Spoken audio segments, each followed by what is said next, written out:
Volle bak! Kijk, hartstikke mooi. Heb je iedereen opgeroepen? Ik heb iedereen opgeroepen. Hallo! How do you go? We gaan beginnen hoor. Ik ben niet doof hoor. Zeg niet op voor wij wel. Volle bak. Wij wel. Welkom guys.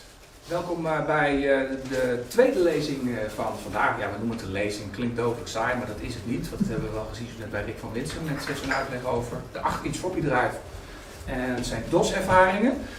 We gaan dus van het 8-bit kamp gaan we nu naar een andere spectrum, namelijk het 8 keer 8, 64. 26 bits, 32 bits. 60. Where does it end? 64. 120. Yeah, but it's especially interesting because RISCOS and the ARM chipset has a history with 26 bits. Actually, it was 32 bits, but a couple of bits were stolen. So the development of software is dependent on the bit instructions. So it's very interesting to see that you guys in England also see that we have to move forward. Ja. Robert Sprousen van RISCOS Open, hij is vorig jaar, hij is eigenlijk ieder jaar, hij is hier niet weg te slaan. Hij is gisteren met de Eurostar naar Amsterdam gekomen, het kon eindelijk weer, dus we zijn blij dat hij er is.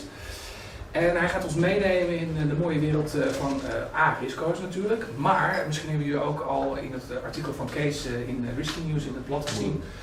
Ja, je zegt hem al. Moonraker? Moonshot. Moonshot? Moonshot. Moonraker is a James Bond film. It's something to do with Michael Jackson, I don't know.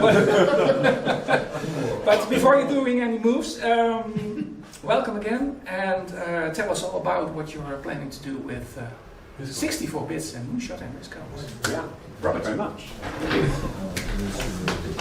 Good morning. Yeah, I'm Robert Sprousen. I'm here on behalf of RISCOS Open, and I'm going to give you a quick tour. So, if you've spotted that the RISCOS Open motto is safeguarding the past, present, and future of RISCOS for everyone.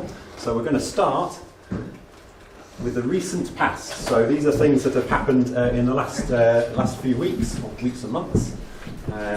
So the first thing, if you've been visiting the RISCOS Open, change the lighting.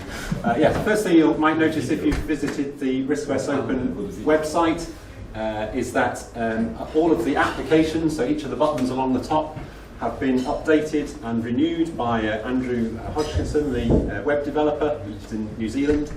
And so you should find everything is a lot faster. Faster to load, and we've also gained some extra buttons because of the online safety. There's various regulations and things coming in that if you see something that looks offensive or abusive, you can now flag posts in the forum, and then a moderator will review them and edit them if necessary.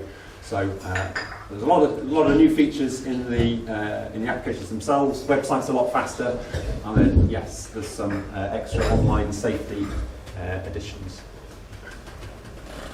So last October, I did bring one with me. There's a new edition of the style guide. So this has added various things. For example, the tree gadget that's part of the toolbox now. And various corrections and additions that relates since the last edition, which was back in 2015. So it was a 9-year-old, right? Yeah, 9-year-old title. So it was due a little bit of a refresh. I'll pass that one around the room and collect it at the end. So take a look and pass it on. There's a few of them on the stand today that I brought over with me. At that same time, there's some updates to the DDE, the desktop development environment, if you're a developer. And they get slightly cryptic version numbers, so you'll see they're going up to DDE 31D, 31E, and it's now 31F. In case that hurts your mind, the number part goes up when there's something significant has happened, and the letter part goes up when there's just little small patches and fixes. So the most recent changes were incremental, only little small changes. For example, to the C module header generator, if you're into writing C programs with C modules, bug fixes to the disassembler and so on. So a lot of that, so we're up to F, A, B, C, D, E, F, so it's the 6th minor update of DDE 31. There is also a PDF copy of the style guide that's working its way around the room, so if you don't like paper copies, you can have the electronic copy instead. And then also of interest to developers, there is a bounty that's currently running for someone to write a client for the Git source control system. So if you store your software in Git, which is a source control client, there's now a beta version of the viewer for us, so you can drag a Git repository onto that and it will show you a history, a timeline history, and you can see which changes. If you click on each of the things on the timeline, it will show you the change log and the files that changed at that point in history. Obviously, if you make a mistake, you can always go back to the older version. It comes in 3 forms, so there's a command line version of the Git client, if you want to type the commands in manually. There's the GUI, which is what I'm showing on the screen here, where you can click on the repository. And there's also a filer view, so that it will open the Git repository as an image filing system, and you can open directories, and the directories represent each of the old versions of the code. So there's 3 different views depending on how you like working on your source control stuff. Robert. Oh, extra microphone? Then I can hear you. Oh, okay, sorry. Yeah, I can do that. Yeah. Tuck that in. Sure, it's not banging on the other microphone. Okay. So those are the things that have happened in the last few weeks and months at RISCOS Open. And then these are the things that are happening or ongoing at the moment. So there's a little queue of window manager enhancements, and a lot of the ideas have come from just looking how other operating systems work, how an Apple Mac works, how Windows works. I've noticed when logging into quite a few websites now that when you're typing a password, there'll be a little picture of an eyeball on the side, and if you click on the eyeball, it will show you the password, because often, you know, if you've mistyped it slightly, you've no idea what you were typing. So that's the sort of thing, a little addition to the window manager would allow you to see whether you've mistyped something. Something I've also thought is usually missing is when you plug in USB peripherals, you can have a little sound effect to remind you that it goes ding dong when you plug it in, ding dong, and you unplug it. A lot of my cables lie underneath my desk at home, and I'm never quite sure when I'm fumbling to plug something in whether I've actually plugged it into the right computer. So little additions like that improve the window manager experience. Also in the window manager, people that are using quite large monitors or high resolution monitors, you might want to change the size of the text so that it makes the title bars bigger. At the moment, the window manager can do that, but if you look at the range over which you can actually change the text, it's a really quite limited range. So you can only change it from, it's normally 12-point text. I think you can go to about 16 points or down to about 10 points. And beyond that, it's either too small or it's too big for the title bar. So there's some work to do there so that you can resize the desktop and everything would enlarge by the appropriate amount. That doesn't currently work, but it should work. There's also some stuff that's being worked on to help improve how you can theme the window manager. So in RISCOS 5.30, so the stable release that came out last year, you can change the backdrop that is used for the icon bar, which then allows you to have these translucent effect. So where your backdrop graphic appears to merge into the icon bar. So that's just done by having a different set of sprites that you can use to plot the icon bar. So that already exists, you can already use that. There's some fun if you're a new user to RISCOS. The first thing, if you look at YouTube videos of people trying a Raspberry Pi out, the first thing they'll say is, how does the mouse work? What do all these buttons do? And then the second thing they'll say is, where are all the icons? So there's a little exercise which I'll show you in just a second where you can swap the default order of the icon bar so that what would have been the start menu if you're running Windows, which is our task manager equivalent, goes on the left-hand side, and then the devices go on the right-hand side. And then if you're using monitors more than 12 hours a day like me, then dark mode helps to reduce your eye strain. So there's a version of the window manager that can do dark mode. So if I click on that, this should look like a reasonably familiar desktop. Go. Oh, right, that's so dark. Please don't That's it's already dark. That is strange. You must now see effect. I can see it on this monitor. I wonder why that doesn't come out on that monitor. It's night. Ja, there is. So that is that because it's.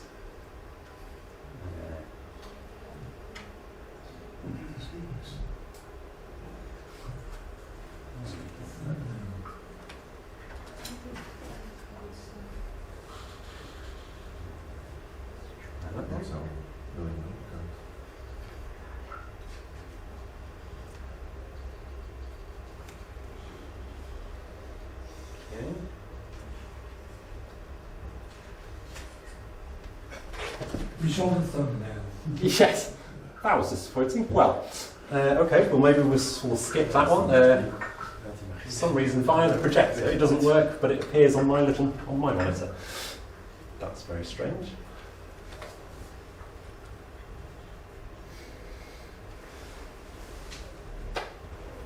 That's the sort of thing that you don't get to find out when you're trying it at home. You don't have a projector at home. Okay, well, on the stand, if you come and see me on the stand, I can show you that happening. And that's the dark version of the same thing.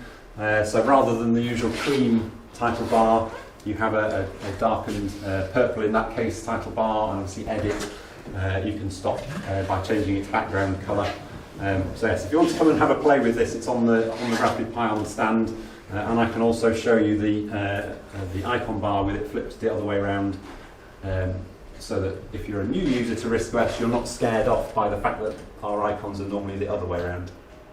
Is this already released? Not yet, no. So it's the beta version is on the Pi that's on the desk here. Yeah. So looking into the future, if you were here, and I had to go and look at the YouTube videos to remind myself when I last talked about this. So in the 2022 version of me being here, I was talking about the 26-bit, 32-bit and 64-bit era, and that is the 32-bit era is getting ever closer to the end now. So if we look back in time, the original ARM design was done in 1985 by Sophie Wilson and Steve Ferber, and the reason we ended up with 26 bits, or what in RISCOS land you would typically call 26 bits, is because the 32-bit program counter actually had a few of the bits borrowed for storing other flags. So by the time you've taken out a few bits at the top and the bottom, you end up with 26 effective address bits, which is where the term comes from. And just a couple of weeks ago, in fact, it was the 40th birthday of the ARM1 processor, which is why I've managed to bring the badge with me. So this was a set of talks that were done in the Computer Museum, which is in Cambridge, which is where I live, so it's very close, very convenient for me. So that Sophie and Steve Ferber in the middle of the shot, and then the rest of the guys are from various people that worked on the ARM processor and the tools, and that's the director of the museum. He's not one of the inventors of the ARM. So 40-year birthday was just two weeks ago, at the end of April. And after that 26-bit era, we went to a 32-bit era, and that's where the flags that were previously borrowing bits at the top and the bottom, those flags have got moved out into their own register, which then gives you a fully 32-bit program counter, and that's why you can end up with a 4 gigabyte address space. Oops, passed too once. And the 64-bit era is upon us, and in fact it has been upon us since 2011. I was looking when ARM first announced 64-bit ARM processors were coming out. That was 2011, which is 14 years ago now. And they are, in some respects, similar. They're both ARM processors, but they are in some other ways different. So obviously you end up with 64-bit wide registers, so you end up with a lot larger memory map, and there's also twice as many registers, so you can keep a lot more information in registers. You can no longer read the program counter directly, which is conceptually quite strange, but you can see how it works. I suppose it's not that different to a 6502 in a BBC Micro. You could also not directly access the program counter there. They've simplified the number of processor modes, so rather than having 14 processor modes, I think it's the right number for the 32-bit system, it's down to 4, which simplifies some stuff. The SWI numbers have been reduced, so the space that was reserved in the instruction has got smaller for the SWI number. Conditional execution has almost entirely disappeared, and because that has now freed up some of the bits that were used in the instruction previously, you actually end up with, although it's a 64-bit address map, the instructions themselves are still 32 bits. So it's a slight misnomer that if you're thinking that the programs are suddenly twice as big as they were before, it's not. The instructions themselves are still only 32 bits. I thought it was interesting to illustrate these different memory maps in terms of physical things. So if I scale a 26-bit, which is 64 megabytes, address space down to the size of a postage stamp, so a UK postage stamp is 40 by 30 millimetres, and then proportionally, in a 32-bit system, which can have 4 gigabytes of memory, that would scale to roughly the size of an A4 sheet of paper. So in a 64-bit system, you can have 256 terabytes of memory, which proportionally scaled is the same size as a football pitch. So if when you had an Archimedes, you were thinking, you took the top off and you saw the memory chips that were about the size of a postage stamp, you can now get, in a 64-bit system, 256 terabytes, one football pitch's worth of memory instead. It's still fitted inside the same size computer case. And so that leads us neatly onto the moonshot initiative that Steve Revel announced last at the show in April in Warrington, back in the UK. And so this is taking the view that, as I said, from 2011, if you look at ARM's website, if you go to www.arm.com and filter by applications processors, so just select the Cortex-A processors, you end up with a grid of processors that ARM will license to you if you've got enough money. But actually, if you cross out the ones that are 64-bit only, you suddenly find that, well, actually, there's only 7 processors left that we can actually use. And some of these I've never seen in silicon. I don't think I've ever seen a Cortex-A32 in a chip. The Cortex-A53, that's used in a Raspberry Pi. I think there's a Cortex-A9 somewhere. No, they can't license that anymore. Yeah, so some of the ones that we're used to seeing on a Panda board, for example, the Cortex-A9, you can't even license those anymore. They've been totally removed from the table. So although you might think, oh, well, yes, there's still 7 processors left, not all of those I've ever seen as chips. But it's slightly worrying that well less than half of the cores that you can license from ARM actually still have 32-bit mode left in them. If you're into deeply technical stuff, there is a section on the wiki, on the RISCOS Open wiki, where you can go and look at the technical approach to dealing with the end of life of AArch32, which is the 32-bit system. So there's all sorts of things to consider. I mentioned a moment ago that SWI numbers have shrunk the number of bits. So that's been thought about, and there is a technical solution to it. So it's not actually a show-stopping problem. That can be worked around. There's hundreds and hundreds of words to read there, so I'm not going to go through that today. It's on the wiki page on RISCOS Open if you need to have a look. And from that, you end up with there's 5 possible approaches to how you would deal with the 64-bit ARM processor. So the first one, I suppose, the obvious one, is just do nothing, don't worry about it, never bother running on 64-bit systems at all, and just keep RISC-OS purely in a 32-bit bubble until the chips run out, and then just go home. There's nothing left to do. And there's a slight step up from that in that, yes, you consider RISCOS as a 32-bit only operating system and then switch to an emulation solution, so run on top of some other operating system. So for example, you're probably aware of RPCemu, the RISC-PC emulator. That runs on Linux, that runs on Windows. So one possible solution is, again, ignore the whole 64-bit chip thing and just run them in an emulator. And then the last three here in the table all do make some use, to one degree or another, of 64-bit processors. So the first one is where you run the operating system, so all of the privileged code as 64-bit, but the applications themselves stay the same, they stay as 32 bits. That has a certain attraction because obviously you're now not having to bother changing any of the applications. The downside to that is the only ARM chips where that one is possible, there's only one family of ARMs that will do that. So it would work, but we're restricting ourselves that it would only work on the particular ARM9s that happen to have left in 32-bit application support. At some point in future, I imagine ARM will remove that, or make it an option and then remove it. So that one has limited amount of lifespan in it, but it's a nice stepping stone along the way. It's a way that you can work on only the OS and leave the applications alone initially, but it has a limited lifespan.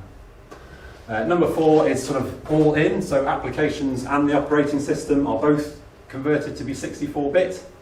And then you have some kind of emulator, a bit like Emulaw is for running 26-bit applications in a 32-bit OS.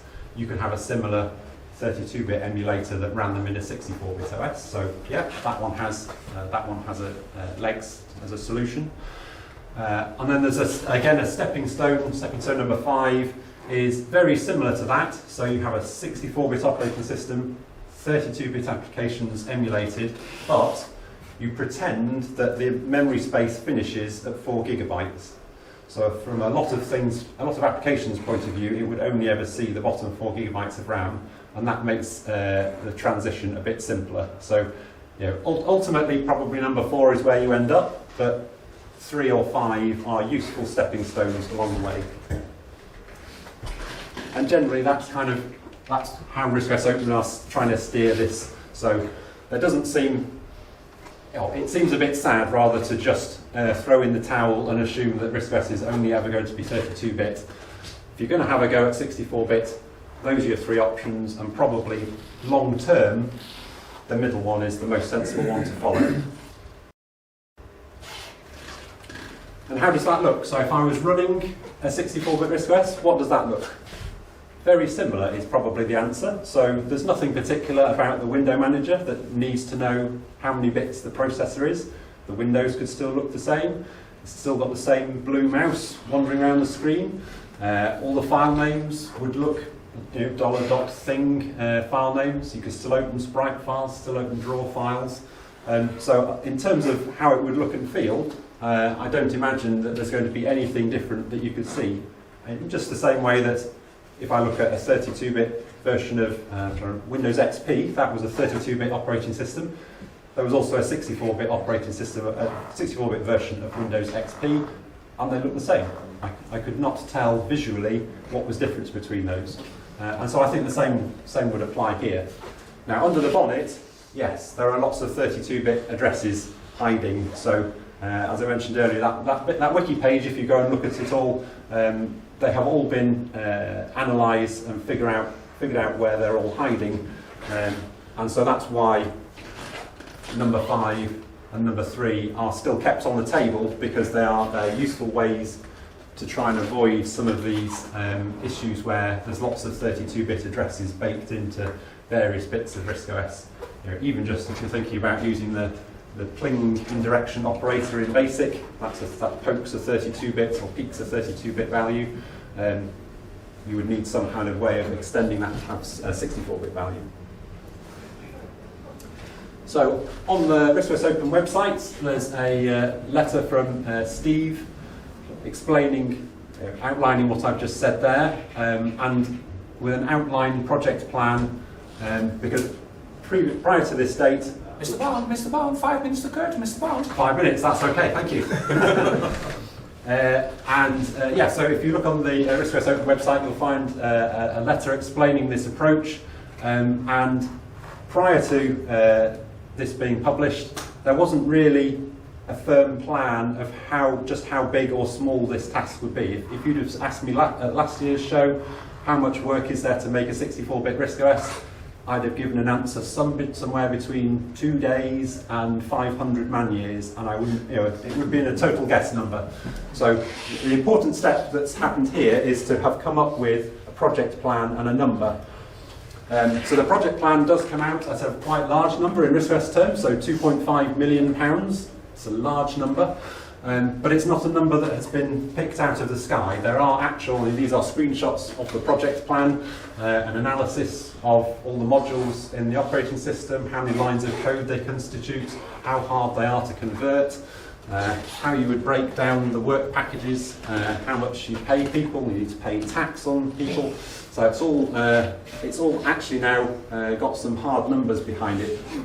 Obviously there's an error bar on the number, so it might be £3 million or £2 million, so somewhere in that kind of region is roughly the right amount of work for people to work on this full time and get the job done. There is of course the hope that if you just sit and wait, by the magic of open source, it will all be written just automatically. You wake up in the morning and it suddenly appears in your inbox. But I think the fact that the ARM 64-bit processors were announced in 2011, which is 14 years ago, does suggest that probably just expecting it to happen by the magic of open source probably isn't going to be the solution. I think full-time developers actually working on this 200 working days a year to try and get this over the line before we run out of 32-bit chips. That's the important deadline. And the key to all this is to aim for a higher level language. So an awful lot of RISC-OS, if we go back to the previous slide, if you look at the column that says assembler and things that are highlighted in red, danger, an awful lot of RISC-OS is written in specially hand-tweaked assembler. And trying to convert that over to a high level language then means that you have a single set of source code that you can build for a 32-bit RISC-OS, or you can build it for a 64-bit RISC-OS. So you're not... one way of doing this, you might say, oh, why don't you just translate all that 32-bit assembler into 64-bit assembler? But then I've doubled the problem. I've now got 2 lots of source code that I can't maintain. So the aim is to try and translate as much of the OS into a high-level language. And that has some benefits now, because the features that you're adding to the high-level language version, when you compile them as 32-bit, you can have them straight away. So it doesn't matter if you haven't yet got a 64-bit OS to run it on, you still get the benefits now. And that's kind of a way of explaining that in pictorial form. So if you start here, which is where we are at the Warrington show, the first step is to start converting the OS modules, and those OS modules still apply in 32 and 64-bit mode. So even though you haven't yet got to the 64-bit OS, because you haven't written an emulator yet and you haven't converted the kernel, that doesn't matter. You're still making progress towards the moonshot, even though you haven't yet got an OS to run it on. And that's the general concept. 2.5 million is an absolutely massive amount of money, or €3 million probably near enough. But you can start work on it straight away, and you can start getting some benefits straight away, even on a 32-bit RISC-OS. I think that's about all I have to say. Right.